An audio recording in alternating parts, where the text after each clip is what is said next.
All right, what's happening, y'all? It's your boy Rico from StreetScores, and we have some next-gen stats. Really interesting, projection of what the Commanders will do and may do in this upcoming draft. You'll see. They have NFL Network has this new thing called the 2025 NFL Draft IQ. I promise you, you're gonna like it. It's really cool, man. They're doing it for all 32 NFL teams, and I just felt like it was only right to go ahead and do a deep dive into what they're projecting, like a wide range of things for the Commanders specifically. Shouts out to Tom Pelissero for even bringing this to everybody's attention through a tweet back on April 10th. We're going to dive into everything. But before we get there, make sure you stiff on that like button, stiff on the subscription button, and stiff on the bell next to that subscription button so you get notification each and every time I release an informative and opinionated video just like this one. Make sure you stay tuned to all of the content. Really appreciate y'all for supporting all the videos, even though I'm gone. I don't have my usual equipment because I'm on vacation and things like that. But y'all are still pulling up, leaving likes, getting in the comment section, showing support. I really appreciate y'all. And when I get back home, we will get to these live streams, these call-in shows, because I want to see how y'all feel about this upcoming draft and what the Commanders should do and everything like that. And without further ado, let's go and dive into the video right now, man. Let's get it.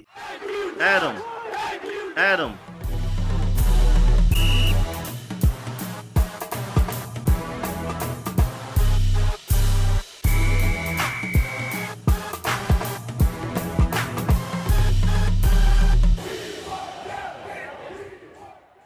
Again, shouts out to Tom Pelissero because he put out a tweet on April 10th and he said, "This is cool. The NFL Draft IQ is now live, using machine learning to project draft targets and strategies for all 32 NFL teams." It's really cool. Again, they do it for every single team in the NFL, but we're here for the Commanders. But if you're just a super football nerd like me, especially like off season, I'm a general manager at heart. So I'm not going to lie. I have more fun in the off season than I even do sometimes watching the games. Now, having Jaden Daniels here kind of changed that. Last season was very magical. But pretty much any other season I could throw up there since I've been alive, I have more fun in the off season. But that's just who I am. I'm a draft guy. I love free agency. I love talent evaluation. But I go as deep as into like scouting, and then I'm like recruiting from high school, from really middle, especially in Georgia, middle school, high school, then to college, and then scouting those college players to the NFL projections. So I love that whole process of them going from, especially if they're from Georgia, middle school, high school, college, NFL. That's just my thing. I love this. So if you're a football nerd like me, super draft, off-season team, strategy nerd, personnel decision nerd, general manager at heart type of guy, then you're going to also check out all 32 NFL teams like I will in my free time. But we're here to just discuss the Commanders real quick. As you can see on the screen right now with the first picture, this is the Washington Commanders 2025 NFL Draft IQ preview powered by, I guess, Amazon or whatever. Either way, the 2024 record was, of course, 12-5. We were second in the NFC East. That's crazy that that's second in any division. But we lost in the NFC Championship. Our general manager is Adam Peters, who we hired in 2024. Dan Quinn is our head coach, who we hired in 2024. Our offensive coordinator, Cliff Kingsbury, hired in 2024. And defensive coordinator, Joe Wood Jr., hired in 2024 as well. I mean, it's amazing that you can go 12-5 and lose in the NFC Championship, and the entire thing, the whole operation was brought in that same year. We're the only team that can say that we did that, not only just last year, but I mean, we had one of the best turnarounds in NFL history, from 4 wins to 14, including the playoffs. And, of course, we were away, the away opponents every playoff game. You could argue that was the best turnaround in one singular offseason in NFL history. Either way, though, going into this offseason, our second offseason under general manager Adam Peters, as you can see on the screen right now, our notable, we'll start with the losses. Jonathan Allen, of course, we cut him. De'Ami Brown left in free agency. Jeremy Chin left in free agency. Cornelius Lucas left in free agency. And Dante Fowler left in free agency as well. Out of that entire group, I'm not going to lie, Cornelius Lucas is the one that makes me the most nervous about how we're going to replace him. Like Jonathan Allen, I'm trusting the talent that we already have here. We signed some guys in free agency. I'm really excited about those guys. Receiver group, I mean, we still, have somewhat of a need there, but I'm really excited about the guys we brought in. We're going to talk about like Deebo Samuel and things like that. Jeremy Chin, we brought in Will Harris. I still think we could look for an upgrade there, at least to add another quality body. But, I think we're good there. And then Dante Fowler, I feel like we, between Dan Quinn and Joe Wood Jr. is genius and some talent that we've already brought in into free agency, and plus what we're going to do in this draft, I think we're going to solve that problem. But backup tackle, man, that's an ugly one. It may not be the most important position. Out of every player that we're talking about right now, Cornelius Lucas was the guy that played the least last year. So, don't get me wrong when it comes to like positional value. I just feel like it's tough because, you tend to overlook the backup swing tackle. Now, granted, if we go like with a Connerly from Oregon and we put him at right tackle, move Brandon Coleman to starting left guard or something like that, Nick Allegretti is your backup interior offensive lineman along with Nate Herbig. And then also, now Andrew Wiley is a backup swing tackle for you. I think that would solve the Cornelius Lucas issue very well. I feel like, just by, adding in a Connerly, maybe at 29th, instead, if you don't go edge rusher or a home run hitting running back, I could see like Andrew Wiley becoming the next Cornelius Lucas, and I would argue that may even be a slight upgrade there. And so I feel like we would be just fine. Then, of course, your offseason additions, wide receiver Deebo Samuel via trade, left tackle Laramie Tunsil via trade as well, Jonathan Jones, who will, I guess he'll be probably our starting slot corner. Mike Sanderson will be our starting outside corner as things sit right now, unless we take a corner high enough or we get a guy talented enough to start opposite of Marshawn Lattimore, and then Mike Sanderson still starts in the slot. But as of today, right now, before the draft, I'm thinking Jonathan Jones starts in the slot. Mike Sanford still continues to start at outside, even though I think Dan Quinn and Joey Jr. ultimately do want to put him in the slot. And then defensive tackle Javon Kinlaw, he's basically a Jonathan Allen replacement, but he'll also play some edge rusher as well. The elephant edge, all that type of stuff from the Seattle Seahawks when Dan Quinn was their defensive coordinator winning Super Bowls. And then safety Will Harris is, again, technically a Jeremy Chin replacement. I like him more than Jeremy Chin when it comes to coverage, but when it comes to working in the box, maybe we took a step back there. Maybe they look for a guy that can do that. Either way, moving on. We also only have 5 draft picks right now. First round, 29th overall. Second round, 61st overall. Fourth round, 128th overall. Sixth round, 205th overall. And seventh round, 245th overall. And then our future picks for 2026 are 1st, 3rd, 5th, 6th, and 7th. That Laramie Tunsil trade, it's going to affect us, draft pick-wise, even going into the 2026 draft a year and a couple of weeks from now. Now, first round trade up likelihood, we are a 1 out of 5. I find that interesting because I ain't gonna lie, man.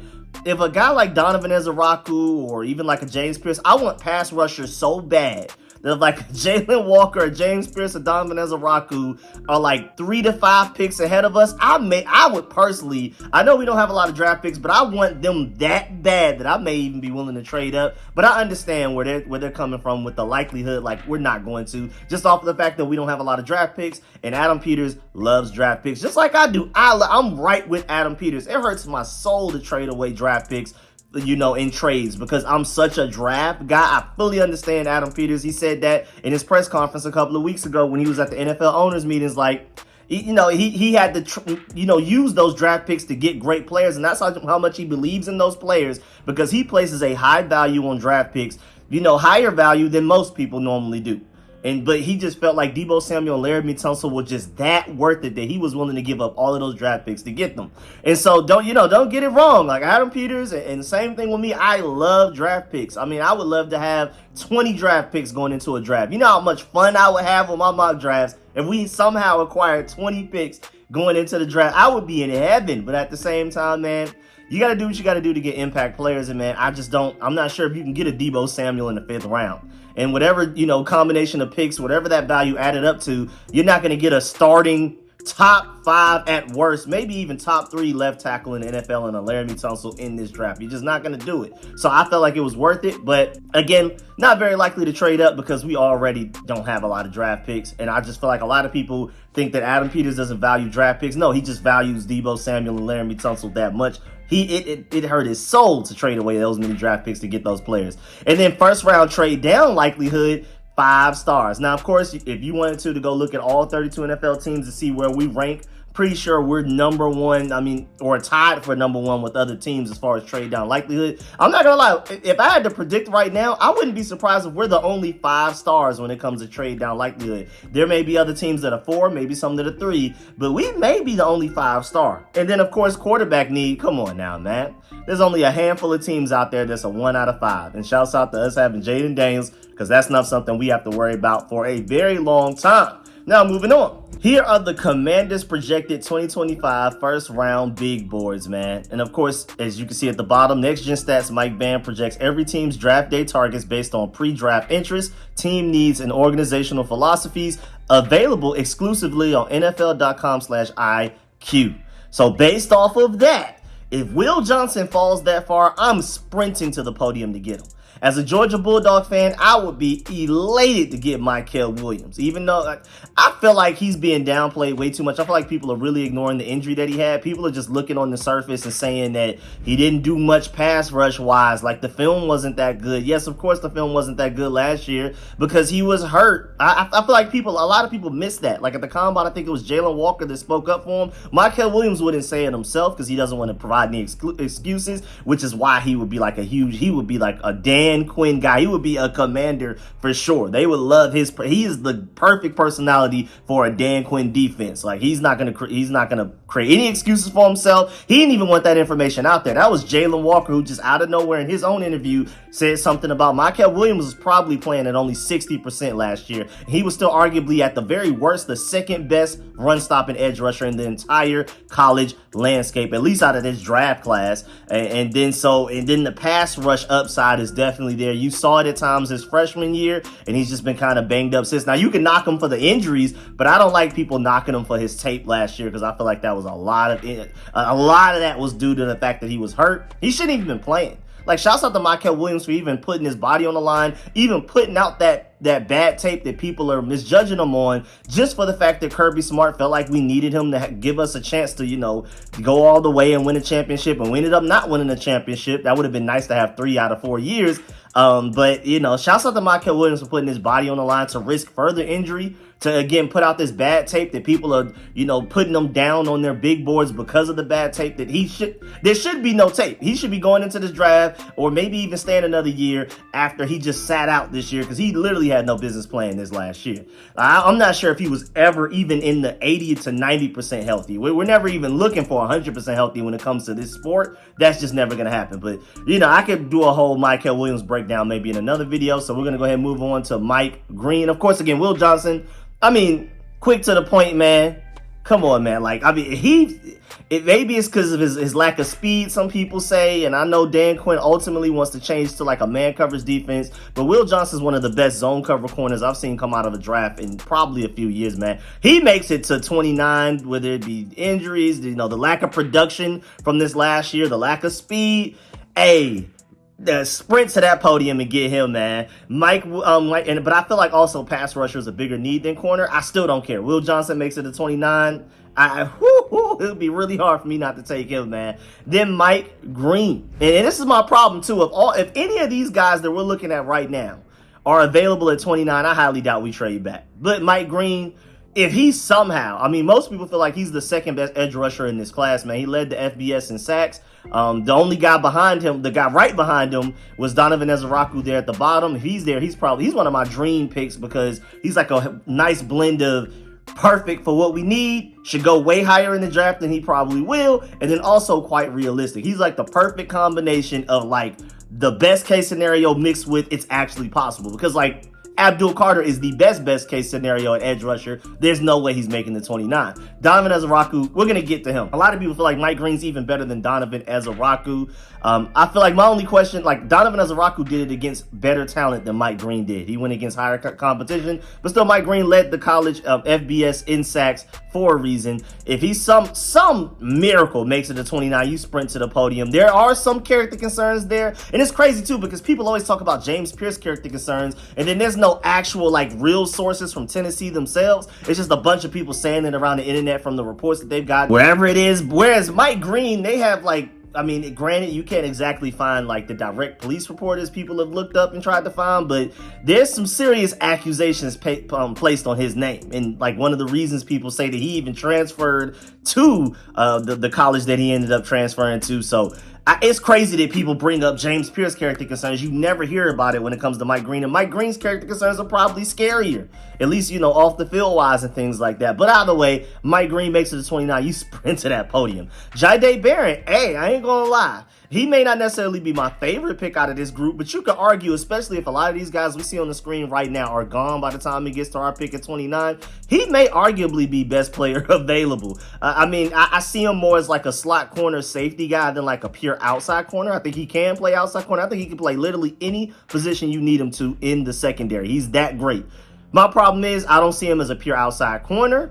And we already have Mike Sanders still. You already have Jonathan Jones and Noah Benogany. All three guys who I feel like are at their best in the slot. Mike Sanders still can play outside corner well, but I think he's an elite slot corner. We already have too many slot corners. I love Jahdae Barron. I think he's like a Brian Branch level player. I'm really high on him. He's just not an outside corner, and I feel like we need outside corners specifically. We already have three slots, and technically only one outside with Marshawn Lattimore, in my opinion.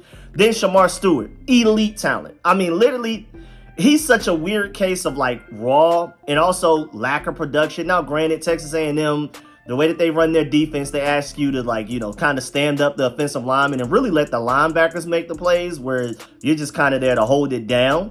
So, I mean, that's part of the reason why he was less productive because Nick Scorton, mind you, what was he at Purdue a couple of years ago? He had like double-digit sacks. He goes to Texas A&M. He only had like 4.5. And I feel like people aren't like, putting those two and two together that like Shamar Stewart was at Texas A&M this whole time. And you see a double-digit sack guy, Nick Scorton, come to Texas A&M and only get like 4 or 5 sacks, and Shamar Stewart's getting only 1.5, and that's still way less than what Nick Scorton was getting. But you could just see from how Nick Scorton's production went down mightily from transferring to Texas A&M that's probably the reason why Shamar Stewart never had great production, because Texas A&M's defense does not like really ask their defensive linemen, especially even their edge rushers, to go out there and get a lot of sacks. They want pressure. They want you to mess up the plays. A lot of people call it, the F word, up the plays. That's how like Chris Sims and a lot of those guys say it. But he does a lot of that. He wreaks havoc. And he's such a weird case of like, he's either going to be Myles Garrett or bouncing around the league like a Chase Young in a few years. Like I don't really see much of a middle. He's either going to be ridiculous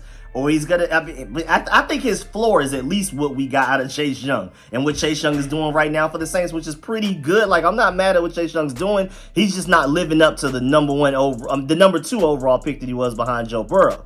But Shamar Stewart, if he makes it to 29, I mean, I am worried about the production, but again, like I've already explained, I think there's reasons to that. I could see him being the type of guy, he gets to the NFL and he's far more productive, especially, I mean, you're going from Texas A&M defense to arguably the most creative defensive mind in Dan Quinn and Joe Wood Jr. combined. Again, don't take my word for it. Go look at Hayden Hinks and Josh Norris talking about where Myles Garrett can land. They did a full breakdown as to why Dan Quinn and Joe Wood Jr. are probably the best defensive coaches at getting the most out of edge rushers at the NFL level. So a guy like Shamar Stewart's probably praying like, please let me fall to the Commanders so I can go to Dan Quinn and Joe Wood Jr. because I feel like they would be able to fully unlock him and turn him from a 1.5 sack guy every season in college to double-digit sacks at the NFL level, which is an insane jump. Not something I would put my life savings on, but I can see it happening. But Shamar Stewart isn't one of my, I'm a big ceiling guy. Y'all know me, I'm freak athlete ceiling. So that's why I gravitate towards Shamar Stewart, but he's not I prefer Donovan Ezeraku. I prefer Mike Green. I prefer a lot of these other edge rushers over him. But if he makes it to 29, I'll take that chance, man. Then Jahad Campbell, I can see that. You know what I'm saying? I think he's like a Frankie Louvu type of guy, off-ball linebacker, but you probably want him playing more so off the edge. I've already done like a Jahad Campbell breakdown. I don't want to spend too much time on that. Nick Emawari, the tape isn't that good. Like, a lot of people are hyping him up. Malachi Starks is clearly the best safety in this class. I don't even necessarily feel like it's close, but Nick Emawari, freak athlete. I love my freak athletes. The potential is definitely there. I wouldn't mind taking him there right there. But again, right now, pass rusher is my biggest need, but I can see why you would take a Will Johnson or a Nick Emawari, just because you could argue their best player available right there, and shouts out the positional value for Nick Emawari.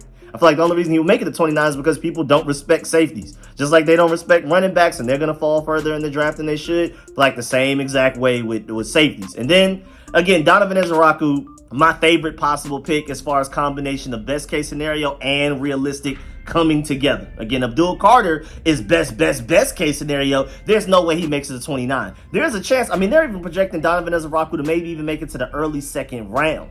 If Donovan Ezeraku was there at 29, there's no way we let him fall to the Eagles or the Chiefs. There's just no way. That is a home run pick for us. That is an A++ draft pick right there, in my personal opinion. I would love that. Now, moving on. All right, just to let y'all know, it is 24 hours later since I was recording everything before this, but just ended up super busy. It's time to keep it pushing. On to the next screen, we have the mock draft tracker from NFL Network. You have Mike Green, you have Trey Amos, you have Landon Jackson, you have Emeka Ibuka, you have Matthew Golden, you have Mike Green again, and then you have Azareye'h Thomas, the cornerback from Florida State. Now, I guess we can do like the quick dives into why everybody chose these players for us. Like Chad Reuter picked edge rusher Mike Green from Marshall. And I felt like out of all of the players chosen out of this list, Mike Green is easily the best one and my favorite pick. But he said while Green chose not to run the 40-yard dash at the NFL Scouting Combine and his pro day, the quickness he displayed during his career at Marshall should be exactly what head coach Dan Quinn is looking to add. I agree. Then Lance Zierlein had us picking cornerback Trey Amos out of Mississippi. I feel like first round is too rich for him. I like him as a player. I don't know if I like him at 29. But he said Amos is a smooth-hipped corner with natural man-cover talent who would give the Commanders better size to match up on the outside.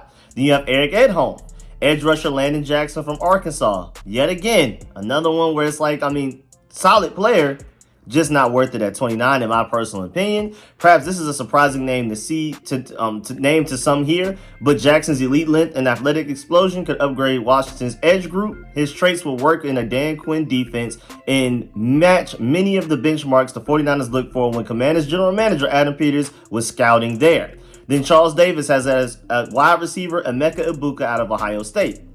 He said the wide receiver room is undergoing quite the makeover in DC. It started with the Deebo Samuel trade, and Ibuka will quickly show he's someone quarterback Jaden Daniels can depend on. I like Ibuka, but I like some of the higher ceiling receivers a little bit more. Speaking of a higher ceiling receiver, you have Bucky Brooks, wide receiver Matthew Golden out of Texas.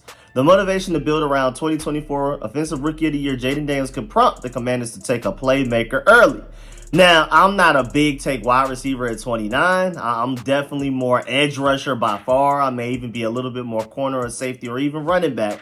But, Matthew Golden is a really good player. I can't argue against that. Of course, I don't think he's anywhere near as fast as he ran at his 40 time, like actually on the field, like with shoulder pads and helmets on, actually on tape. But he's still a pretty quick player. He literally looks like maybe a slightly faster Stephon Diggs to me. So that's a great player to get. I prefer if Mike Green is available, please get me him. Mike Bann also picked Mike Green out of Marshall. He said in his final collegiate season, the Virginia native, so he is also like a local guy for the Burgundy and Gold. The Virginia native led the FBS with 17 sacks. Again, Donovan Ezra, who was right behind him, I think was 16 and a half. Displaying the production and athleticism that general manager Adam Peters and head coach Dan Quinn covet. Quinn's Buck Leo role demands speed off the edge and relentless motor. Trace Green consistently showcases on tape. I agree. I already did a full breakdown, literally showing you what that Leo role means in a Dan Quinn defense from his time in Seattle. With longtime Quinn disciple Dante Fowler back in Dallas, the Commanders are eager to restock one of the most critical positions in the coach's forward down under front. And then lastly, Daniel Jeremiah had us taking cornerback Azareye'h Thomas out of Florida State. Thomas is a long, rangy cornerback who can match up with some of the bigger receivers in the NFC East.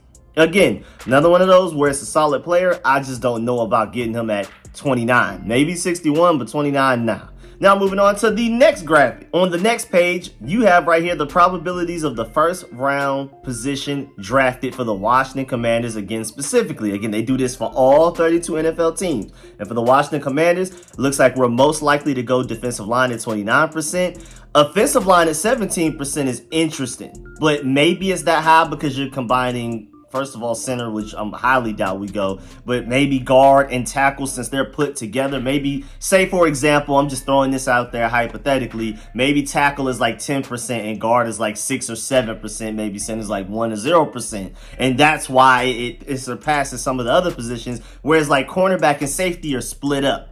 Whereas, defensive line is all together as well. So that could be defensive tackle and edge rusher together. So I guess it's fairly obvious that like defensive line and offensive line would be first and second just off of the fact that it's pretty much multiple positions compacted and compiled into one.